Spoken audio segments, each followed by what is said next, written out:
All right, so when you're ready, you can gently open your eyes and come back to the room with us.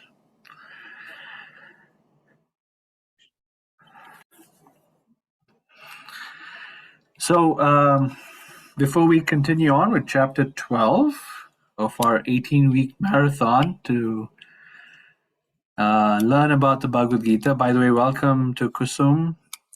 Thanks for joining us. Apologize again for the last minute notice. And Hare Krishna, Paramananda Prabhu, welcome. Nice picture of Narasimhadev from Mayapur, the Lord of the Heart. So, Ukti, you said you had some thoughts or reflections or questions maybe that you wanted to bring up, and I'm glad that Paramananda is here too, because he might want to comment given that he spoke about it. Yes, Hare Krishna. So I actually read this chapter a couple times just to understand it better. Yeah. So the quote that really resonated in me was he says, if hundreds of thousands of suns were to rise at once into the sky, their radiance might resemble the effulgence of the Supreme Person in that universal form. Wow. So that quote made me think a lot. And it is very interesting because I feel that all religions actually say that God is the supreme light. God is radiance. God is energy. God is, the heat. Okay.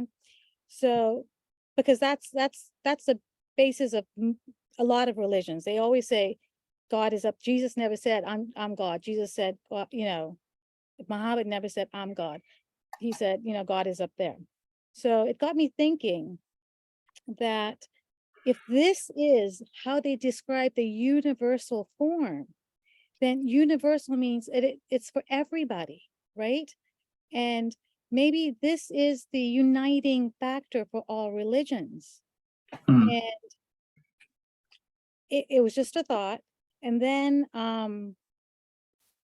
so from my understanding, Krishna entered into this material world by his personal representation, which means that he was in a body, just like Arjuna. And the body is limited, okay? But God is not of this material world. God is not temporary, and God is not limited. He's unlimited. Okay. So if Krishna is of this body and material, but the universal form he's showing inside is this, all these things, he talks about he can see the past, present, and future. He talks about, he sees there's no beginning, no middle, no end. He sees all these things. You know what I mean? So to me, that seems so universal. And it kind of makes sense. And then the other two quotes that kind of made me think were also like Arjuna could understand that for the living entity, as like myself, it is not possible to understand the unlimited infinite. That's interesting because maybe I can't understand that, right? And then the other one was, as far as the devotee is concerned, he is not eager to see the universal form, but Arjuna is. So I found those quotes very interesting and very thought-provoking. Yeah. Interesting comments. Are you looking for perhaps to sort of like bounce those ideas off of us and see what we think? Is that what you? Yeah. Yeah. All right. Well, Prakash, do you want to take it away if you're not in a compromised situation like taking a bath or something in the bathroom?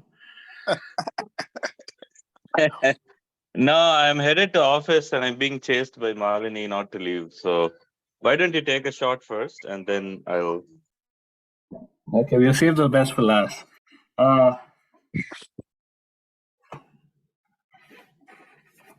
So that's.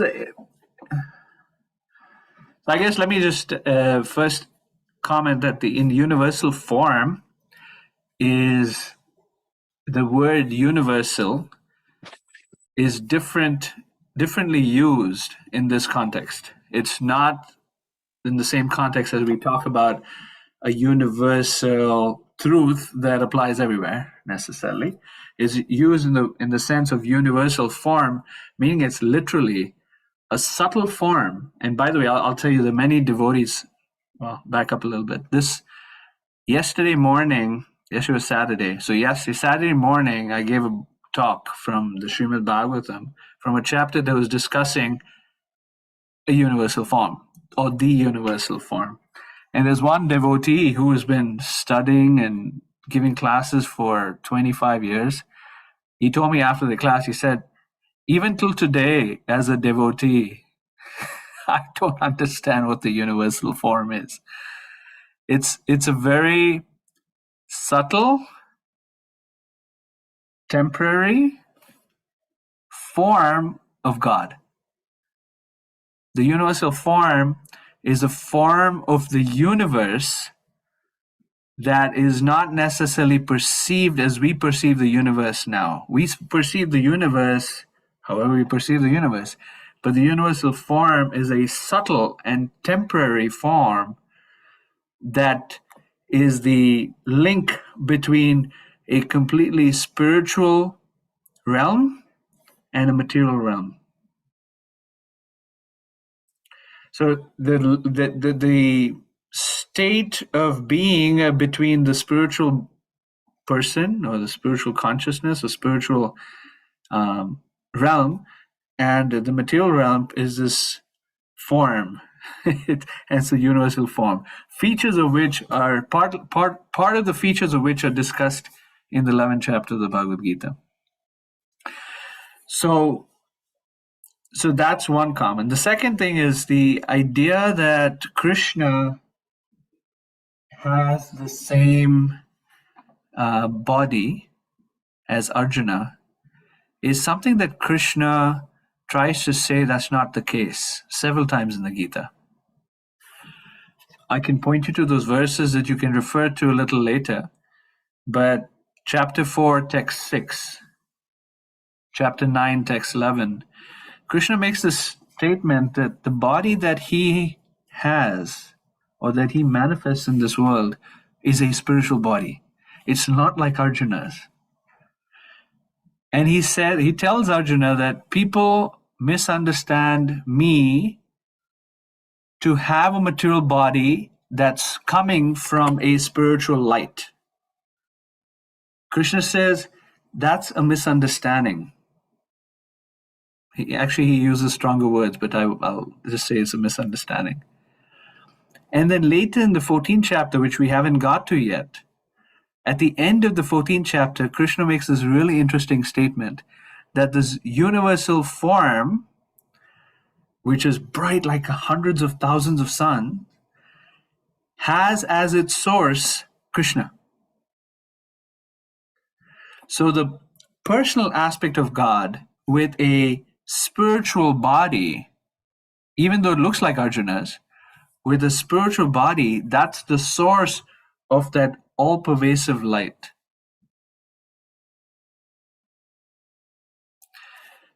Now, your statement about light being something that is trans-religion, in other words, you can find it in every religion, sure. In fact, Krishna says it himself, it's one aspect of God is certainly light and spiritual energy. It's just an energy. And there's certainly that aspect of God. It's known as Brahman, or sometimes called the Brahma Jyoti. That aspect is the aspect of God that is intelligible, that's easy to understand from an intellectual standpoint. And when you said it just makes sense, I'm going, yes. The scriptures say, yes, that's exactly right.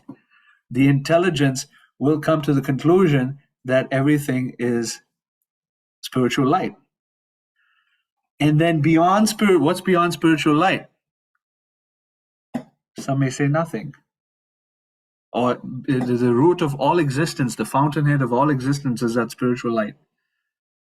The Gita, and Krishna emphasizes that, is beyond spiritual light is a person that has spiritual form, that doesn't have a material form, that doesn't die, that doesn't take birth, that doesn't, sweat, whose feet don't stink. That's why you say lotus feet of Krishna, right? It's a form that's actually very beautiful and very spiritual.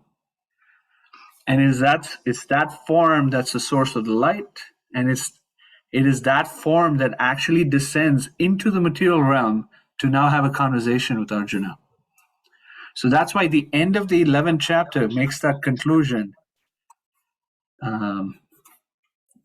that the two-handed form of Krishna is the highest realization. And Krishna says, not everybody can understand that, and only by bhakti. And that's sort of like going to lead us to the 12th chapter. Thank you, Prabhu. Can I add to that? Yeah, sure. First of all, I'll say, Ukti, it's very encouraging to hear your question and your depth of understanding. So thank you for expressing your question so nicely. The verse that you quoted, the 1,000 Sons verse, is actually Sanjaya. And it's very interesting. Acharya's comment on this verse elaborately. Baladev Vidyabhushan, Vishwanath Chakravarti Thakur, sages from the last 5 centuries, and Srila Prabhupada. And they make it very clear. Sanjaya has been given the vision by Vyasa to see what's happening. And as soon as Krishna reveals the form, Arjuna is a little tongue-tied. He is astonished. So he doesn't say anything. So the silence is filled in by Sanjaya speaking to Dhritarashtra, saying, and Dhritarashtra wants to know, how bright is this form? Sanjaya doesn't know what to say. So, when I mentioned this when I gave the class also, when we go to, say, a sporting event or a concert, and we come back home with our friends, and we come back home and our wife asks us, how many people were there? And there was there's a lot of people, but you didn't sit there and count the number of people. You just say, there were thousands, tens of thousands of people. So it's not an accurate description. It's Sanjaya's interpretation of what the form is. I just want to make a note of that. It's a beautiful interpretation, and I love that verse myself. So it's Sanjaya saying that there's thousands of suns rising. That's how the universal form looks.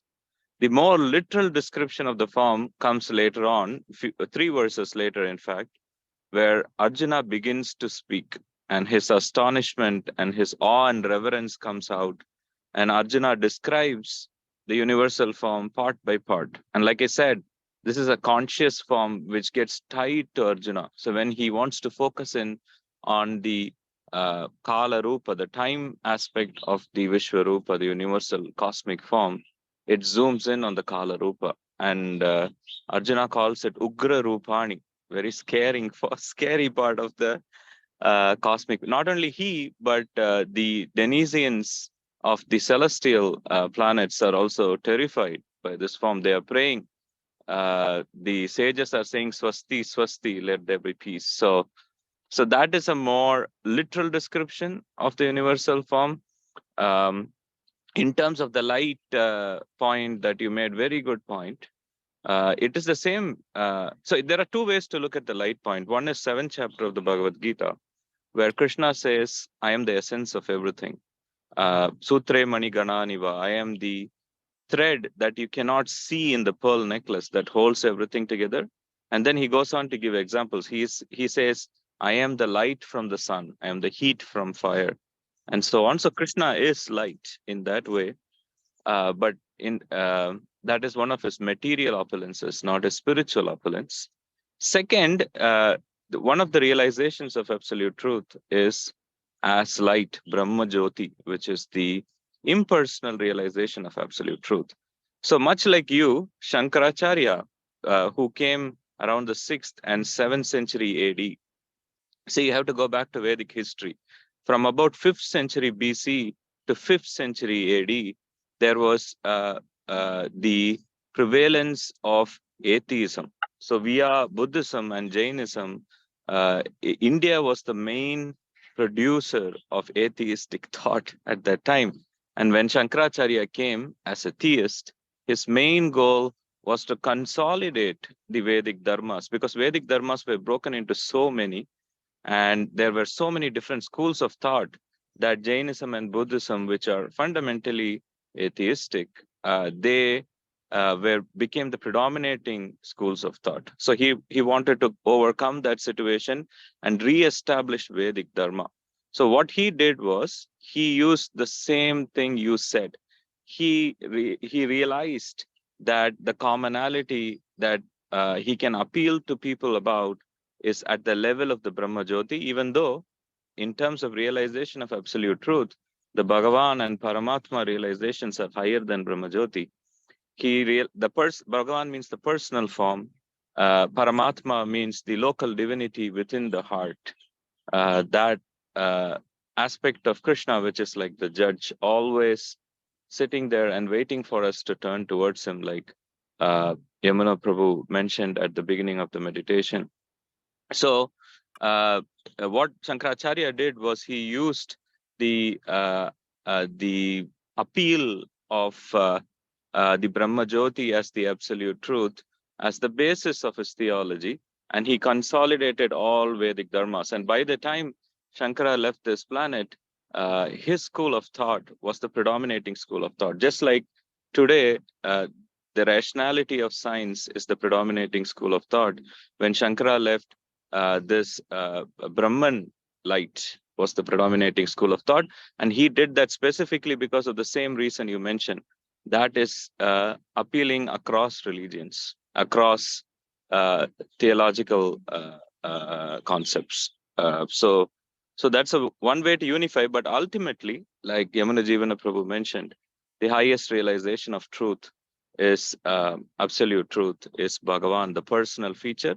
And Krishna says, to your point about the body of Krishna, Krishna says a very important thing in the Bhagavad Gita.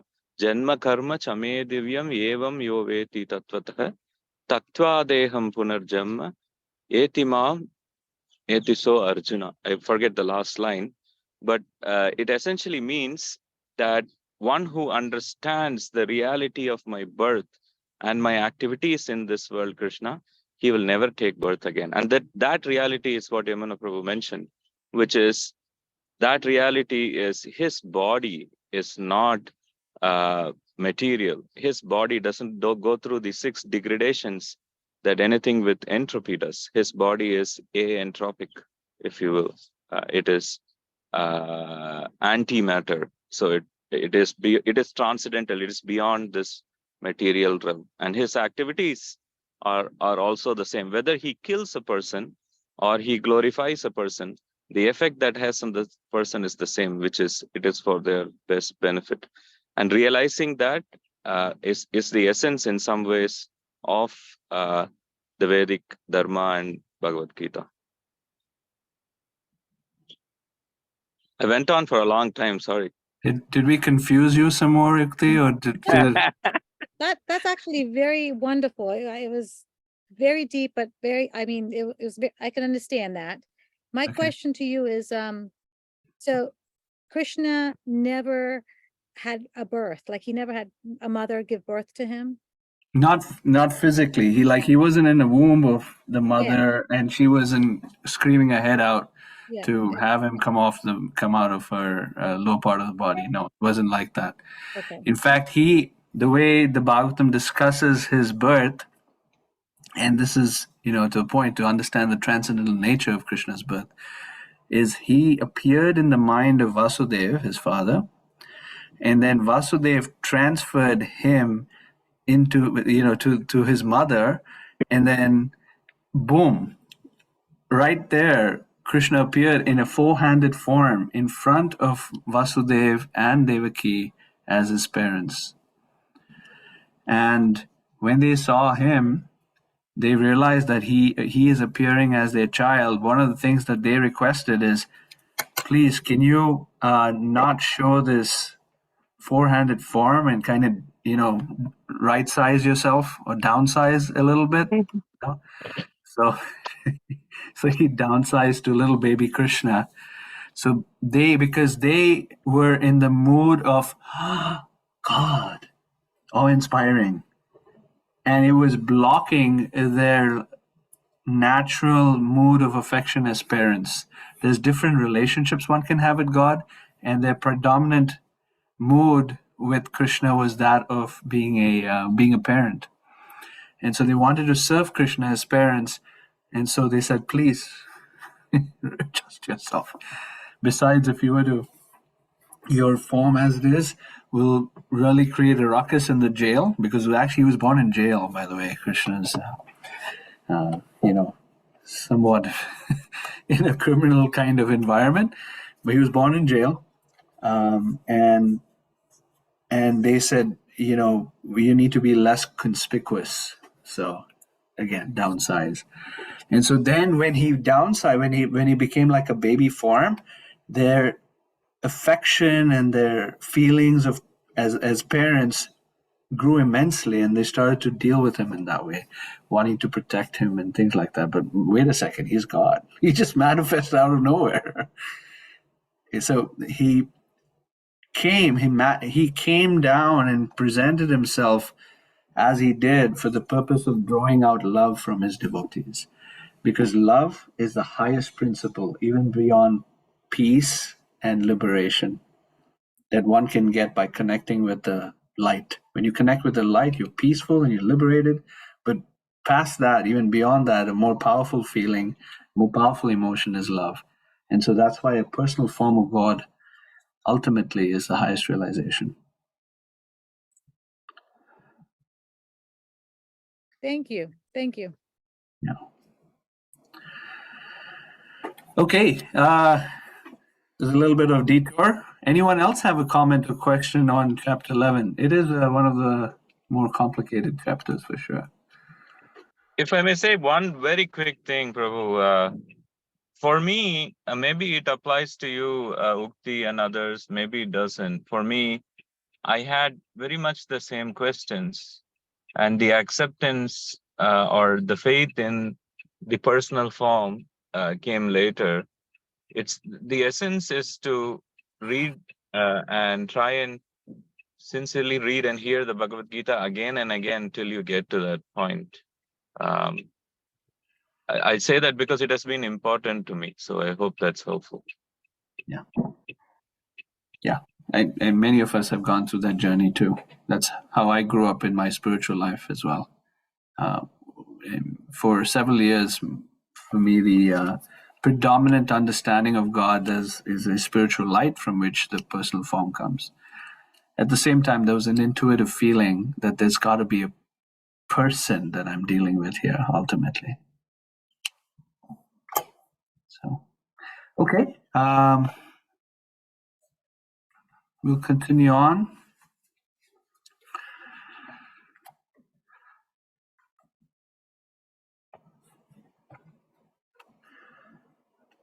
So, summary study of chapter 12, the Yoga of Devotion, or Bhakti Yoga. This chapter is one of the shortest chapters. The two shortest chapters in the Gita are chapter 12 and chapter 15, both of which only have 20 verses. Unlike perhaps the most longest chapter is chapter 18, which has 78 verses. So this is a significantly shorter chapter. And as you'll see soon, it only has 3 main sections to it. The focus is Bhakti Yoga. And as I wrote in the note in the WhatsApp group, you could say, largely speaking, the first 6 chapters are related to Karma Yoga. There are many other concepts presented, but Karma Yoga is the common thread that binds the entire 6 chapters. The last 6 chapters, the common thread that permeates those 6 chapters is Jnana Yoga, or the yoga of knowledge. So the first 6 chapters are yoga of work or detached work. The last 6 chapters are yoga of knowledge. And the middle 6 chapters relate to the yoga of devotion, or bhakti yoga. And just as a sandwich has the most meaningful part in between the 2 slices of bread, or you might keep your most precious jewels in the middle part of the house in a more safe space. You don't keep it in your front yard or the backyard. Like that, the precious teachings of the Gita are encapsulated within the first middle 6 chapters. The end of the middle 6 chapters is, guess what? Chapter 12. That's where we're at. So it's a sort of culmination of chapter 7, 8, 9, 10, 11 is chapter 12. And it culminates with Bhakti Yoga. Chapter 11 actually concluded with the message of Bhakti. So Prakash touched on this last week. These are the last 2 verses of chapter 11, where Krishna, from showing his universal form, went back to showing his 4-handed form, and then finally went back to his 2-handed form upon the request of Arjuna. And in the last 2 verses, Krishna says, only by undivided devotional service, Ananya Bhakti, can I be understood as I am, standing before you, and can thus be seen directly. Only in this way can you enter into the mysteries of my understanding. I really like this word, Ananya. Such a sweet word, actually. Anya means other. Ananya means absolutely no other.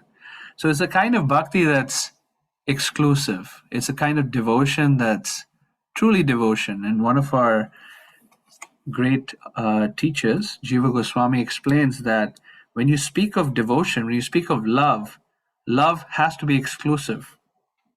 Because you cannot really, truly love something unless it's exclusive. The love will be divided otherwise, and one cannot fully engage in service to the object of one's love. So bhakti in essence includes ananya, includes this exclusivity. And Krishna is saying it's when one has that kind of exclusive love, then he can understand Krishna as he is. And I like this phrase, enter into the mysteries of my understandings. In the Srimad Bhagavatam, there's a powerful verse that says these Vedic teachings are too deep, really profound, tough to understand. And in fact, one cannot understand them. They're inconceivable, really deep, really profound, subtle, and it can take a lifetime of discovery and research. It's a mystery. The Sanskrit word for mystery is rahasyam. It's truly a mystery. And the last verse he says is, he who engages in my pure devotional service, mad bhakta, free from contaminations of fruitive activities and mental speculation, he works for me, who makes me as the supreme goal of his life, and who is friendly to every living being, he certainly comes to me. So, last 2 verses, the focus on this word bhakti is used.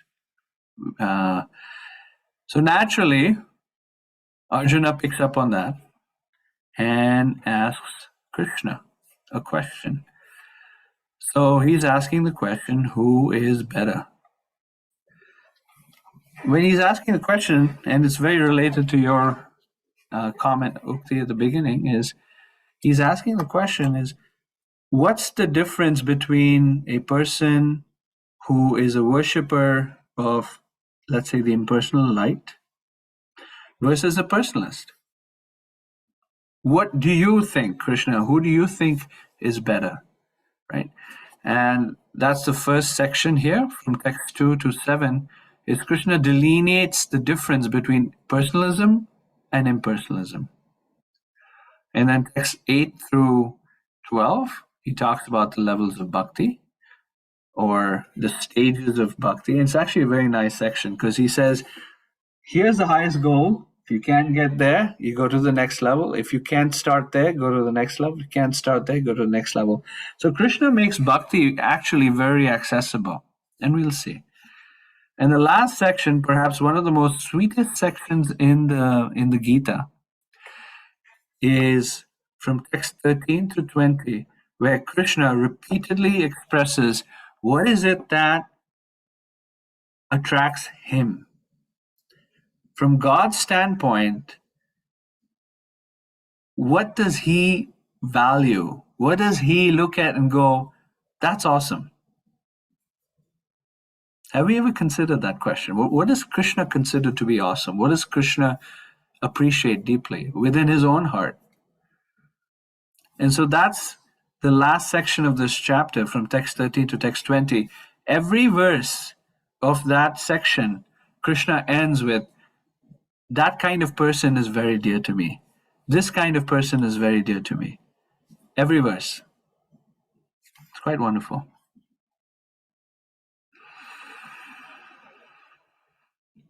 Here's another view of how to look at the different sections. Section A is 12.1 to 12.7. The difference between personalism and impersonalism. Text 8 to 12 is the progressive stages of bhakti. It starts with the highest and then goes gradually down to the lowest. And then the last section are the qualities that endear one to Krishna.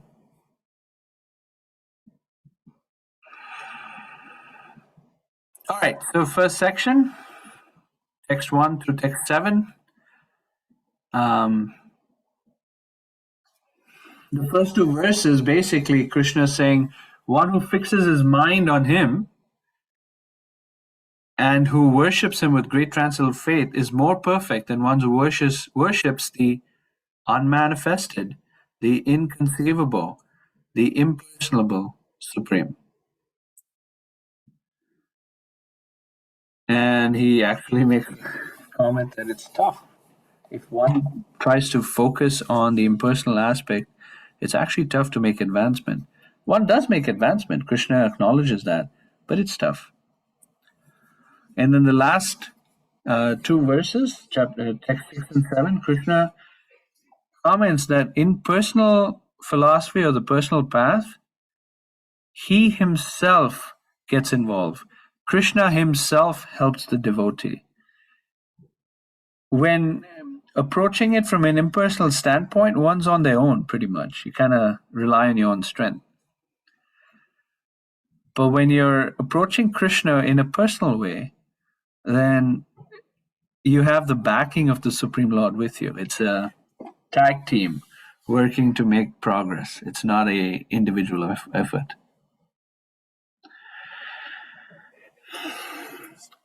I actually like this slide. I borrowed it from someone else. Because I've always thought this and recognized it and seen it. However, I've not seen it shown in a single slide like this. So what this is saying is that the concept of bhakti, and this is the only chapter that's actually titled Bhakti, Your Bhakti Yoga, but the concept of bhakti or devotion is actually developed throughout the Gita. And the verses are shown here. So chapters 2, chapters 3, chapters 4, chapters 5, chapter 6, all the way up to chapter 11. And now in chapter 12, which is titled Bhakti Yoga. In every chapter, this message of devotion is sort of woven in. So there are actually many more verses than what is quoted here that talk about bhakti, but I'm just, this is just showing some of them.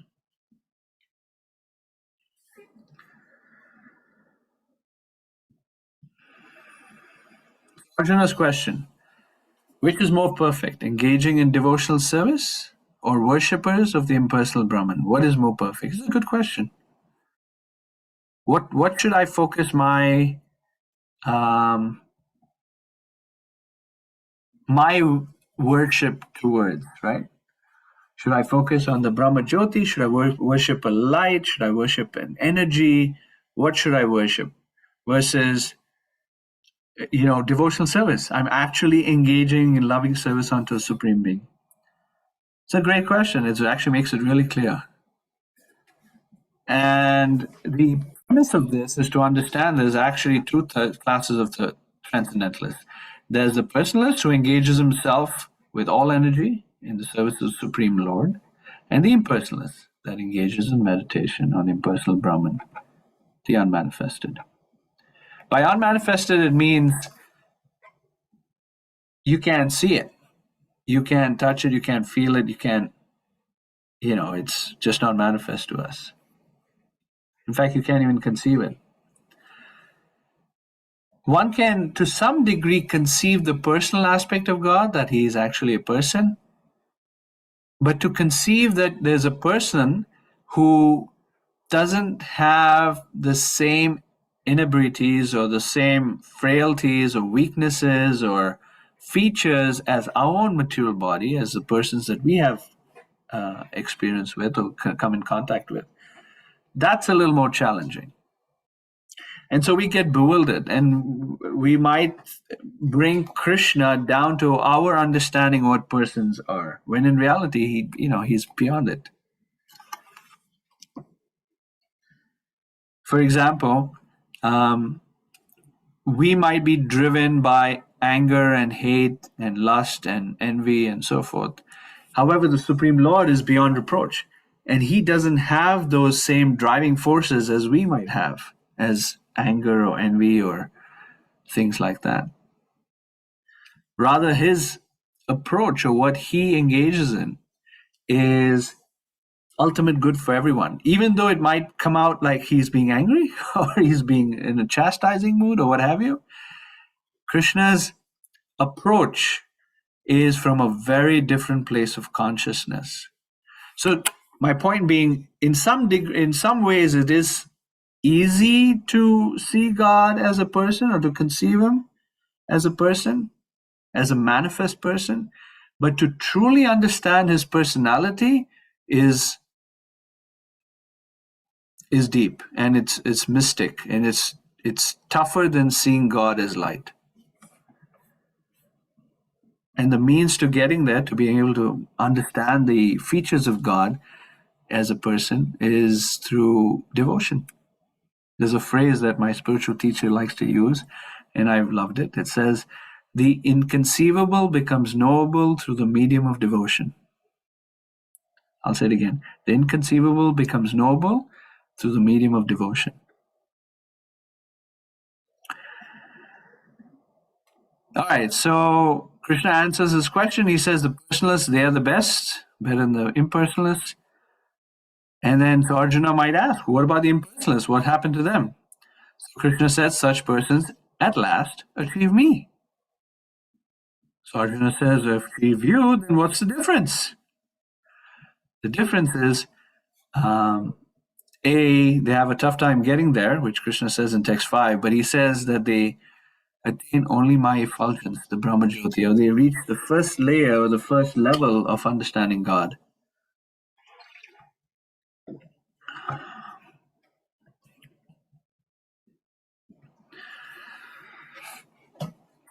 So text 3 and 4, those who worship unmanifested will also reach Krishna and eventually surrender.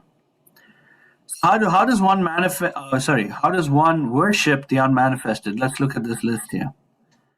Krishna says you worship the unmanifested by controlling the senses, by being equally disposed to everyone, by engaging in welfare for everyone. And it's difficult, but to be engaged in penance. And what are the features of the impersonal absolute truth? Unmanifested, beyond sense perception, all-pervading, inconceivable, unchanging, fixed, and immovable. Oops.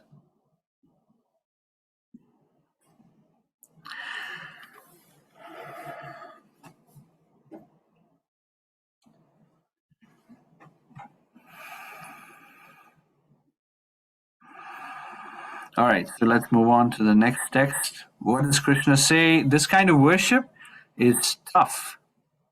Well, no, before that, this is an interesting slide. So there's a spiritual marketplace that we all perhaps have come in touch with. And in the spiritual marketplace, there's many forms of impersonalism that Krishna is alluding to in the text 2 to 5 here in Bhagavad Gita. So there's some people who might say it doesn't matter whom you consider God. And one can know that actually that's behind such philosophy is likely impersonalism. Or the Guru might say that he himself is God. Also a feature or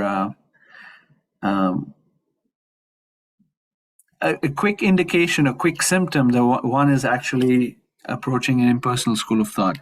I remember when I was studying, like Prakash was sharing earlier, that we've all had our bouts with impersonalism, I would say, or our little stints with impersonalism. So I don't know, I might have been in my early 20s, and I took the Bhagavad Gita as it is by Prabhupada, and the Bhagavad Gita from an impersonal school of thought that I was very attached to since in my teens. And so I was studying verse by verse Prabhupada's Bhagavad Gita and this other individual's Bhagavad Gita and comparing the commentary.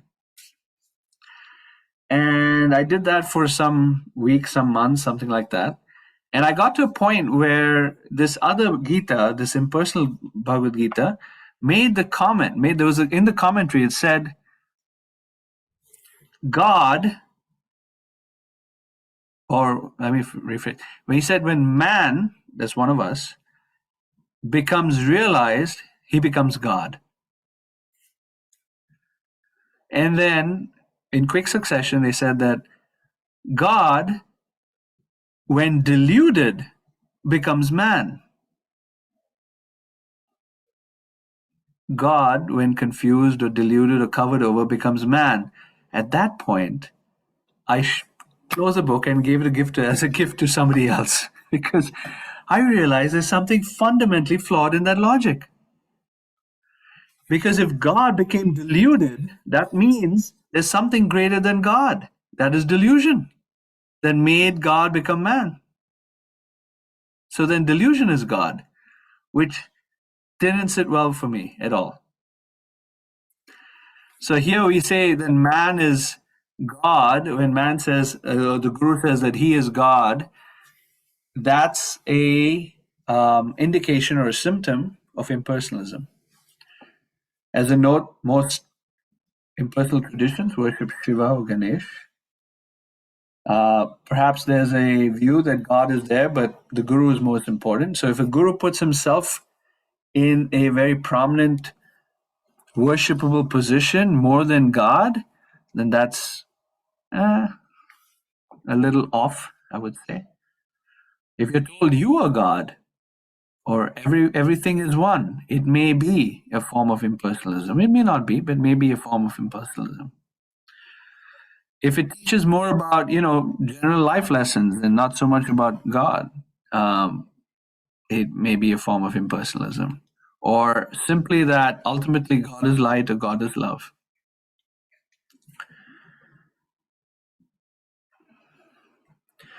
So let me go back here. And let's do a little exercise. I invite everyone to just stare at the screen and try to focus your mind on this blank screen. Or I could say, let's say it's a blob of spiritual energy. Just meditate on this blob of spiritual energy for 2 minutes. I'm going to be quiet and I invite you to do this little exercise.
All right.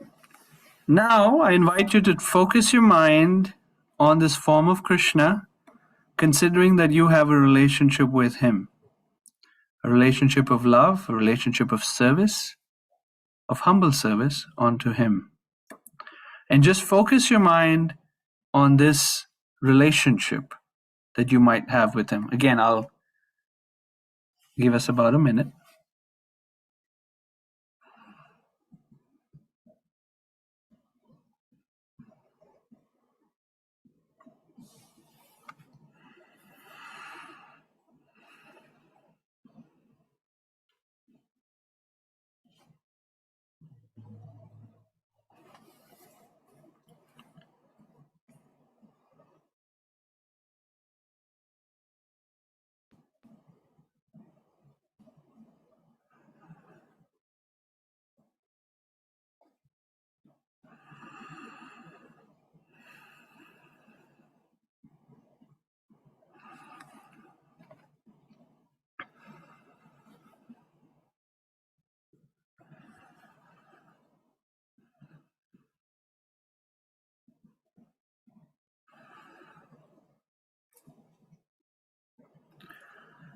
All right, so we can come out of our meditation or attempt at meditation.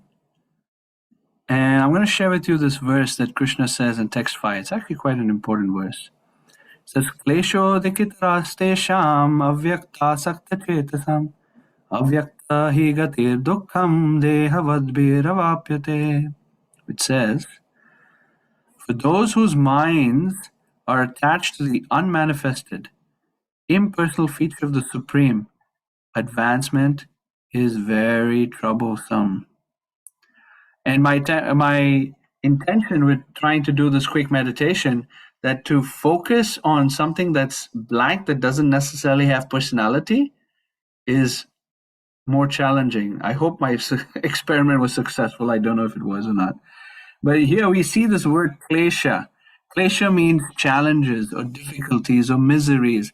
And so Krishna is making the statement that it's if one is attached, asakta chetasam, to avyakta, to this unmanifested, you could say, spiritual light, it's very difficult to focus the mind there, and its advancement is very troublesome. He says to make progress in that discipline is always difficult for those who are embodied, meaning those of us who have a material body, and I think that's pretty much 100% of us on this call.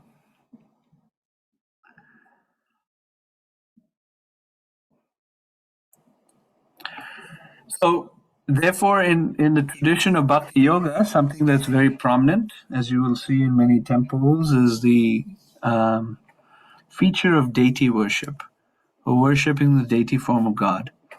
A physical form, a material, so-called material form of God that one is worshipping. Now, it's very different than idol worship. In the Abrahamic traditions, they vehemently, they're completely against any kind of what they call graven image, or some image or some form of God that's been attempted to be created by the human mind. And that's just not acceptable to them. So for Abrahamic tradition grown-up person, they look at the deity worship of some other parts of the world and they go, that's heinous, that's heretic, it's not part of authentic spirituality, and it's for people who are not so advanced, kind of dull-headed spiritualists. They need some physical form to worship, right? So I want to make that statement, and it's often made in our Vedic scriptures. This is not idol worship. The deity form is not something that's man-made creation. So graven image that's in the Bible speaks about this idea of a man's creating a personification of God. It's not like that. It's actually a descending idea or descending description of what the form of God is in the revealed scriptures, and it's that form that is worshipped. Not only that, just like I have something Yeah, it's the analogy of a mailbox. I like it. The mailbox, you can't just build any box, keep it out in your front lawn, and expect the mailman to pick up the mail from that mailbox or drop mail into that mailbox. It won't work, right? It has to be a USPS, United States Postal Service approved mailbox for that mailbox to be, authorized for the mail to be picked up or the mail to be dropped off. Similarly, the deity form of God that is worshipped in the temples have to be, maybe it's not always the case, but they have to have, number one, the form of God is based on the real scriptures, is how the scriptures describe the form of God. And number two, it's by the invitation or the authorization done by those who are self-realized souls. So for a soul who is advanced in spiritual life, they invite the Supreme to reside in the material form so that devotees can offer worship to them.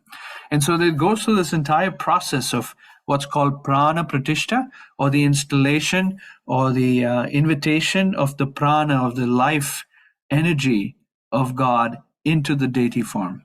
And therefore it becomes a bona fide worship process. And one can actually have a personal relationship with the deity. And there are many, many wonderful stories in this regard, where the deity may even talk to you.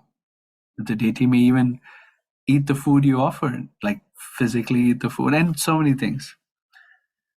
And it is understood that the deity form is omnipotent, and so the deity can actually eat with the eye. The deity can speak without actually opening their mouth, etc. The spirit, just by within the heart, the deity can speak to the devotee or to the worshipper.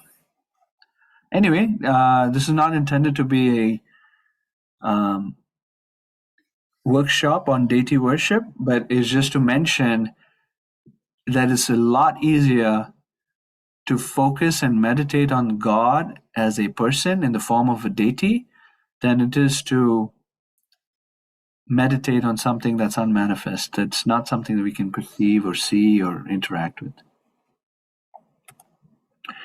I'm not going to go through this, but this is a laundry list of differences between an impersonalist and a personalist. And you can review this. I'll share the slides on the WhatsApp group. You can review this at your own time. So Krishna in text 6 and 7, he makes this statement, for those who fix their minds upon me, I help. And this is so important. For those on the path of worshipping the impersonal form, they miss out on this feature of Krishna. They don't get Krishna's help. They're kind of on their own. But here Krishna is saying, we see here in the Sanskrit, aham samudharta, that I personally lift them up. And I do that very quickly, not chirat. I am therefore the word swift deliverer from the ocean of birth and death, or the ocean of samsara, the ocean of suffering that we might find ourselves in. Okay, so that was the first section. I'll pause there to see if there are any comments or questions at this point of the difference between personalism and impersonalism, and Krishna's recommendation, or Krishna's what Krishna considers the highest form of worship. Hare Krishna. Hare Krishna. So Prabhuji, you're saying that in one sense it's more natural for the soul to desire to have a personal relationship with the Lord than some kind of like merging type of oneness experience. It's more natural in one sense. Ultimately, it's more natural for those who are open to the idea. But so ultimately, there's some people feel more natural with the impersonal path. Krishna doesn't say don't do it. He says that's great. At least do something towards the Supreme. It's just a little more troublesome. But ultimately, the spiritual, at the very root of our being, the scripture and the Bhagavad Gita and other scriptures make that statement that yeah, at the very root of who we are, that's the most natural space to be in. Paradharma, and the Bhagavatam, it uses the word paradharma, the most supreme constitutional position of the soul is to engage in loving service that's unmotivated and uninterrupted. It's who we truly are. I see. It makes sense to me, at least. Yeah. But also when you look at the motto of this so-called material world, it kind of represents that in somehow maybe like perverted way, but pretty much that's how what most people imitate, right? The personal life. Sure. So in that kind of sense, I feel like it's maybe more natural to understand. Another thing I was gonna ask you, so I always wonder, like, how we say, like, our understanding of deity worshiping, it's actually, we see God as a person, and we don't, it's not what you call idol worshiping, like the Christians said, right? So this question is more related to the Christian religion, not so much to our philosophy. I was just wondering, is this because like Christianity does not necessarily like is wrong about that in their understanding or their religion, or is because I our don't see it that understanding of way. idol? I don't see it that way, because No, they're understanding the biblical perspective is don't make up your own God and start worshiping it. I see, Because the I see. genesis of it is where the lamb was considered to be a god. If you read the beginning part of the Bible, the Old Testament, that's where the basis of it came, is that, this whole graven images thing came because they started worshipping a lamb as God. Like, whoa, what's going on there? So point being, don't just make up your own God. And that's absolutely true for the Vedic tradition too. But what happened perhaps in the biblical Abrahamic traditions is you have them. It's said what not to do. It doesn't say what to do. What to? I see. The positive is not described or explained. So basically, the way most people interpreted those statements is wrong. It's not necessarily the scripture is wrong; just people's understanding of it is kind of incomplete. Incomplete. This would be what phrase I would use. Yes. Yeah. Okay. Well, thank you. You're welcome. All right. Any other comment before we move on to the next section?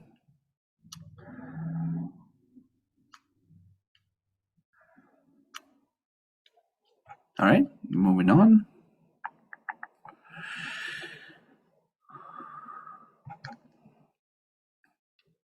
Okay. So the next section is on the levels of bhakti. Chapters 8 through 12. So this is a summary of text 8 to 12. Krishna says, always have my recommendation, he says, so coming off of the previous discussion of personalism versus impersonalism, he says, always have your mind fixed on me. And the result, you will live in relationship with Krishna. That's actually kind of nice. That's home. And if you can do that, okay, at least minimally follow the regulative principles of sadhana bhakti or bhakti yoga. And the goal of that is so you have this, you start to grow this desire to attain Krishna. Well, I don't have any attraction to sadhana bhakti, or sadhana means practice of bhakti. I have no inclination or motivation. So he says, okay, fine. If you can't do that, then you work for Krishna. So whatever kind of work you do, offer the results to Krishna, or you do that work itself for Krishna. And the result is that you will want to come to the stage of devotional service, meaning you will want to move to the next stage as a natural consequence. What if someone's not inclined to work for Krishna? Then Krishna says, that's okay, but at least minimally do one of these three things. Engage in some renunciation, give up the fruits of your work, like you make a lot of money or you have a lot of fame. So take that results of your work and you offer it to the Supreme somehow, or you just at least renounce it, you don't get attached to it, or you cultivate knowledge of the self, or just like self-help books or self-help workshops, or even knowledge of the difference between the body and the soul. Just engage in that kind of knowledge. Or even higher would be meditation. If you can engage in some kind of meditation, that would be nice too. So we see Krishna makes it easy if you can get to the highest platform where your mind is always fixed on him, okay, at least you can try with practice of bhakti. If you can't do that, at least work for him. You can't do that or have no inclination towards that, then well, minimally you can at least try to cultivate knowledge.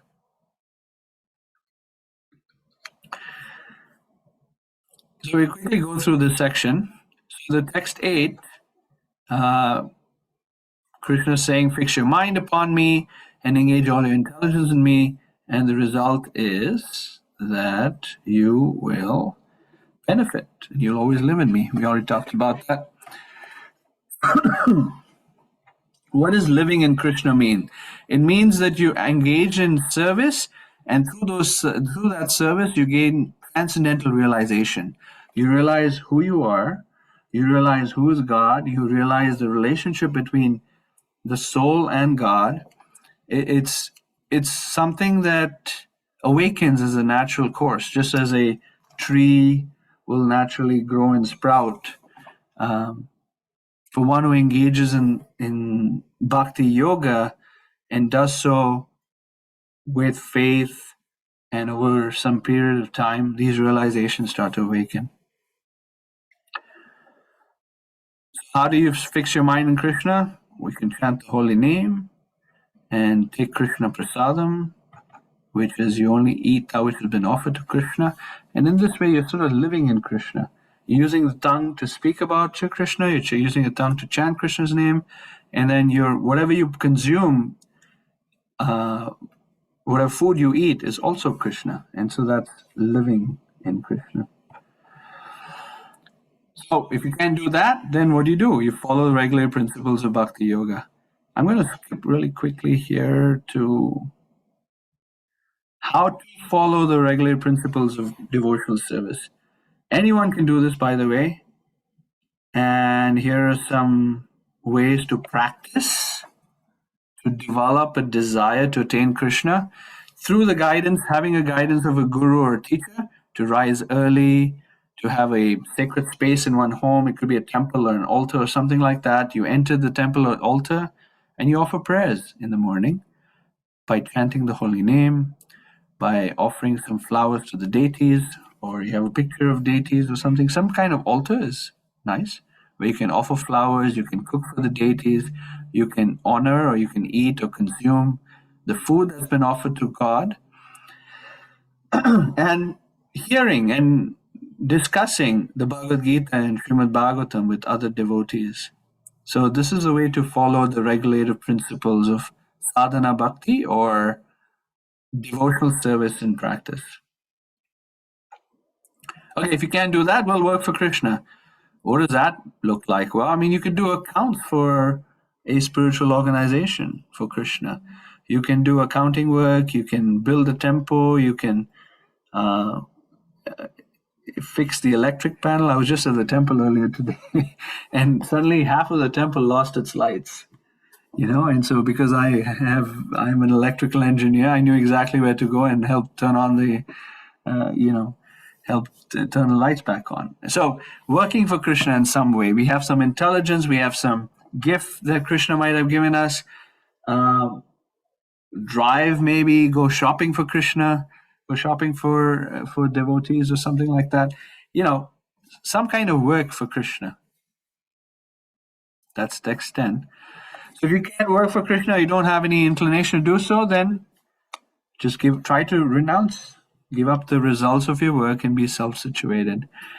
So what are some examples of giving up the results of your work? Here's the examples. I like this list. It's social service, community service, national service, charity to hospitals, social institutions, etc.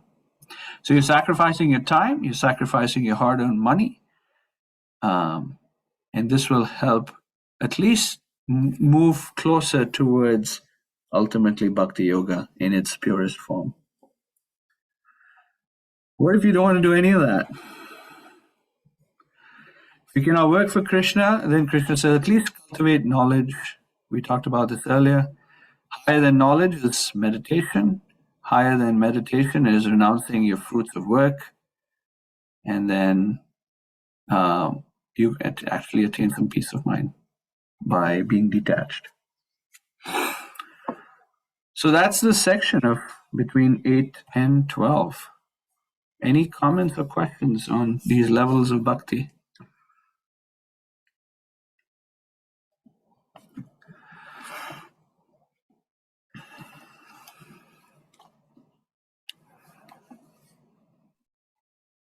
Everyone happy? My comment is I feel like Krishna is so merciful. He's given us so Yes. many options. Fantastic. Yeah, lots of good options.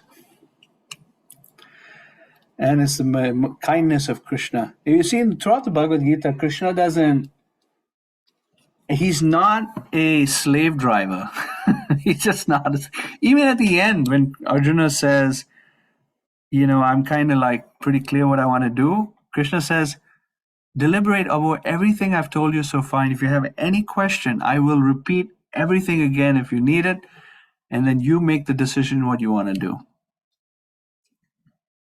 He doesn't force Arjuna to make decisions. Rather, he gives Arjuna the choice. And that's very sweet. I find that very, very sweet in this exchange between Krishna and Arjuna. All right, any other comment?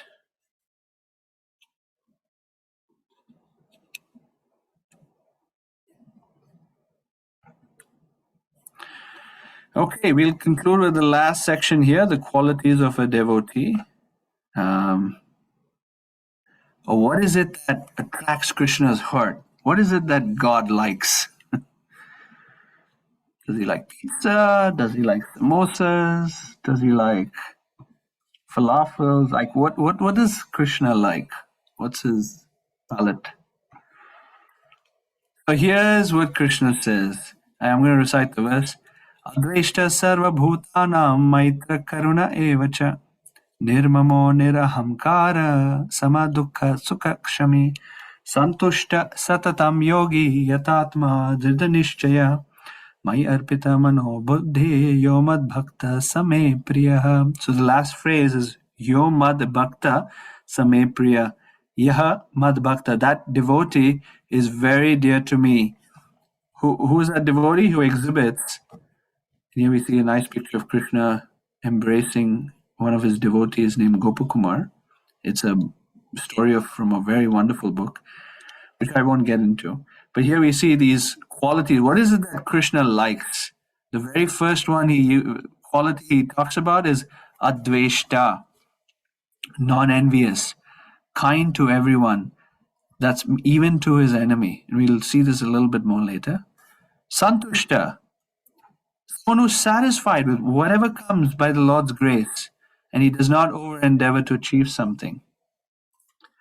Nirmama, no sense of proprietorship of people. He doesn't try to control others. And he doesn't even have proprietorship over his own body. So he doesn't pay too much attention or give too much weight to the pains and troubles of his own body. Dridhanishchaya, the person is determined. He's self-controlled and he's not swayed by arguments or logic that somebody else may have about how not to be engaged in devotional service. He's very fixed. His mind is sharp, razor sharp. Tolerant, self-controlled, and where he engages his mind and intelligence in trying to serve Krishna. Mai arpita mano buddhir, his mind and his intelligence, entirely fixed on Krishna. How can I serve Krishna? So these are qualities that attract Krishna. That Krishna says, such a person is very dear to me. This is actually one of my favorite verses in the Bhagavad Gita, this couplet, text 13 and 14.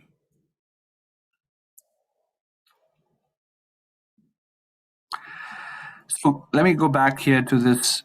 We're going to look at this quality of adveshta, meaning not envious and kind to everyone, even to his own enemy. So, facing calamities. Adveshta, that's not being envious. Sarva bhutanam, towards everyone. Maitra, maitra means being friendly towards. Karuna, being compassionate towards. being compassionate in general. So, what's the internal dialogue going on for a devotee when they're facing calamities? Kindly consider this message of how a person is thinking about this. Internally, they're thinking it's simply the Lord's mercy that they're facing a calamity.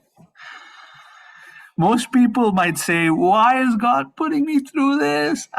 It's too difficult. It's too annoying. I don't like it. But the internal dialogue of someone who is dear to Krishna is thinking, this is the Lord's mercy. And he considers, it's due to my own past misdeeds. I should actually suffer greater than what I'm suffering now. Wow, that's humility. My own karma, because my own karma actually should be suffering far greater than I'm suffering now. Please consider this. And then if somebody is actually hurting them, they'll say, this person is acting as my enemy due to my own past misdeeds, and therefore it's better to suffer than to protest. This is the internal dialogue going on for a person who is dear to Krishna. And what happens with the external behavior? Therefore, they're calm, quiet, and patient amidst distressful conditions. They're not envious of anyone or disturbed by others' behaviors. And he doesn't become his enemy's enemy. Isn't this nice? Such a wonderful way to live life.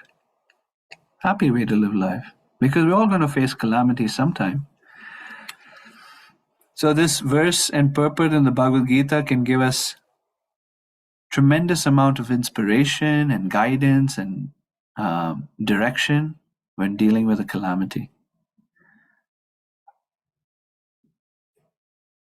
Here's an example of Srila Prabhupada, who doesn't pay too much attention or importance to the pains and troubles of the body. So Prabhupada used to sleep about 2.5 hours every night. And, at the age that he was, 75, 80 years old, he would wake up at 1 o'clock in the morning and start translating the Srimad Bhagavatam from Sanskrit to English, along with offering his commentaries for the world to relish and take advantage of. But he would have a lot of bodily pain. His kidneys were basically non-functional, so he had a lot of uric acid buildup in his body, and he would have to have massages done to him daily, twice a day. In fact, there was one time he was in so much pain in the middle of the night, he pressed his help button while he was doing translation, and he called his servant in and he said, there's too much pain. And there's too much pain, not that I need help, but there's too much pain, so I cannot do my very important translation work. So his servants actually would say that Prabhupada would be in pain all the time, but sometimes the pain would escalate so much that Prabhupada, there's very rare circumstances where he would actually bring it up, but he was in constant pain because of his kidneys were not working so well. So this is a quote from George Harrison. He said that Srila Prabhupada has had an amazing effect on the world. There's no way of measuring it. One day I just realized, God, this man is amazing. He would sit up all night translating Sanskrit into English, putting in glossaries to make sure everyone understands it, and yet he never came off as someone above you. Prabhupada always had this demeanor of humility.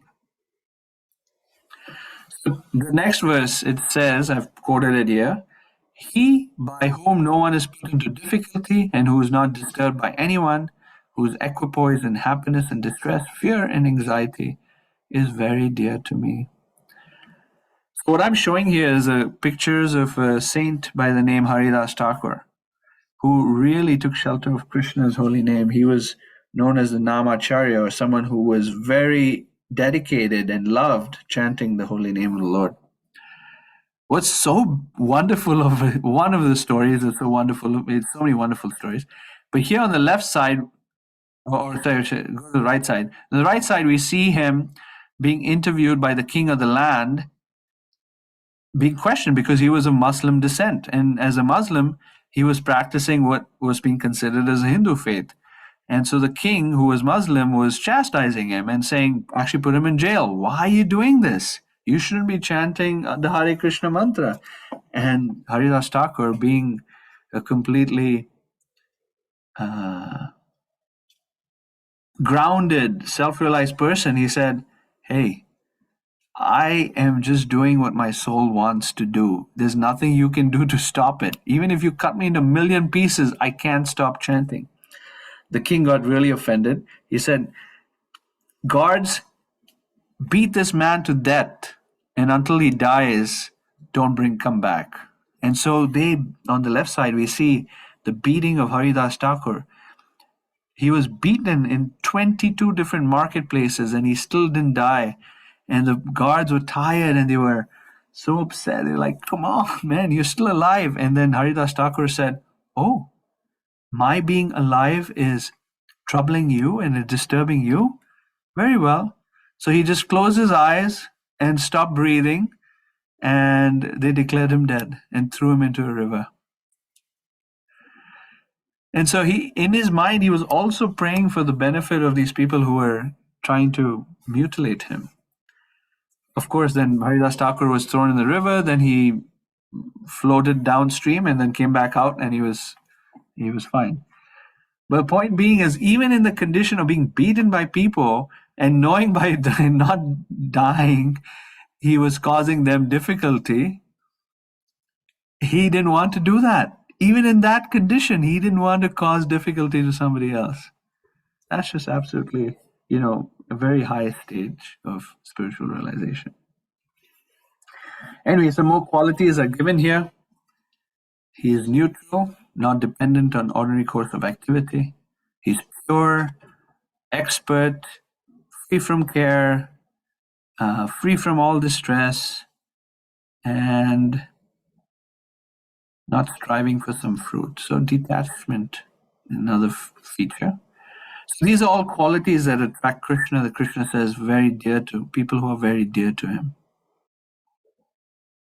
And some more, text 18 and 19, equal to friends and enemies, equipoised in dualities, always free from contaminating association, does not care for any residence. He's happy being in a 6-foot space, just enough to sleep. He is silent, satisfied, happy in all conditions, fixed determination and knowledge, engaged in devotional service, and so forth. So, anyway, it is a long list. Each one of these qualities are so relishable, and each one of these qualities are very attractive to Krishna. Now we're coming to the last verse of the chapter, text 20. In the text 20, Krishna uses the word ativa. In every verse prior, Krishna has made the statement, these qualities, persons who have these qualities, are very dear to me, are very dear to me, are very dear to me. In text 20, Krishna says, these persons are very, very dear to me. Ativa Priya, meaning they're the most dear persons. And who are these that are in the superlative category of dearness to Krishna?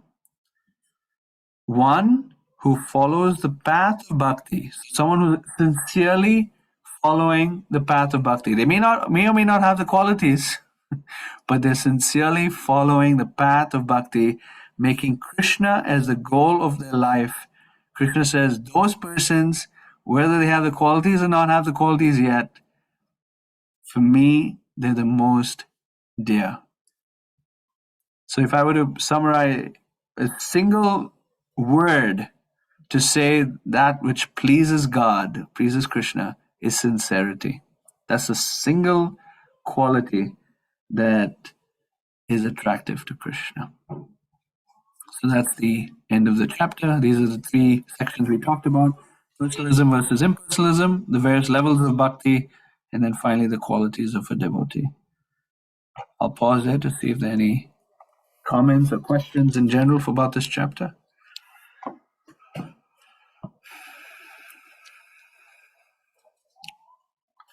Looks like we lost Nadia along the way. Maybe Prakash had to go to work.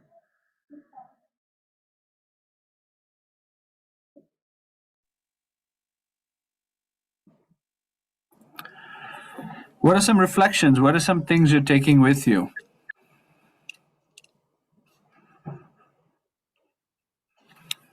Well, the one thing I've learned is that so far, everything that we need to learn has been stated in the Bhagavad Gita, and we just need to follow what it says. And everything that we actually are striving for is instructed. It's an instruction manual. And here it is telling us how we need to actually be praying and what focus and how we should be to make that connection. Yeah. Nice realization.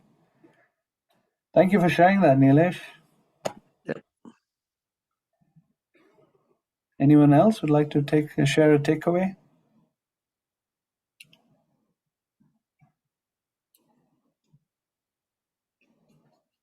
Hare Krishna. Haribol. I mean, my takeaway is that it's really nice that Krishna, like, I mean, the fact that he's seen you as on the highest platform just because you're trying, that's one thing. But the fact that he feels comfortable just with that makes him, like a very nice person, I guess. Because I mean, what I understand, we can't really do much, other than desire to actually, get on that understanding that God is the purpose of life is to reestablish your relationship with the Lord. So, yeah. Genuine sincerity is what is very pleasing. Yeah. Yeah, that'll be my takeaway. Thank you. Okay. Yeah. Good. Okay. Ukti or Kusum, do you guys, any of you have a comment or a question or a takeaway that you'd like to share? Nothing as of now, but I do want to look more at the slide for the personal and the impersonal. Okay. I don't think I got that part, so. Okay. Sure. All right. Yeah, Ukti, you want to say something? My takeaway really is there's a lot of good information about how to live your life, just like not being envious and not being, judging anybody and being forgiving and all those things that that one slide, stated. So all of that actually are characteristics of how you live your life with the devotion and the love you have for Krishna. So it's just, it just all comes together, but ultimately it's a way of life with the remembrance of God. Yes. Fantastic. Thank you. All right, everyone. Well, thank you. I'm going to stop the recording here.